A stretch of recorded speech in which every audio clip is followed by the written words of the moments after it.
Hello again and welcome back to the GearShots channel. Today we will be talking about this lovely little button right here, which is the brake hold button, and how to use it, because I was confused as well. It is rather confusing at first, but very easy once you learn how to use it. First, you will be stopped at a stop sign, or preferably a red light. Foot on the brake, press it. Up here in the dash, a little higher. Here in the dash, right there in the corner next to the fuel gauge, it'll say brake, hold, and it'll say hold above it or something like that.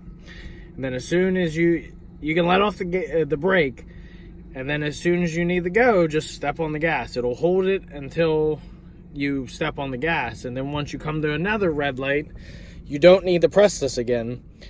It'll still be on. It'll actually say in the middle, brake hold system on standby.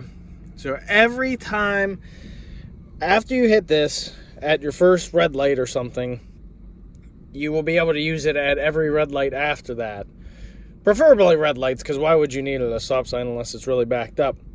Every red light, you will just hit the brake. As soon as you're to a full stop, let off the brake, and it will pop up in the corner again. Brake hold and hold, real big, real bold letters. And you'll be good until you don't want to use it anymore, and all you got to do once you don't want to use it, whether you're at a red light or stop sign, whatever, just press it again. Even if you're driving, just press it again, it'll shut it off. And that's how you use brake hold in your Honda Civic. If you have any questions, please be sure to message me, comment below. I love you all. Very simple. Great feature they put on these cars, so my foot don't get tired sitting on the brake. I love you all. See you next time right here with the GearShots. Always helping you out. Mwah.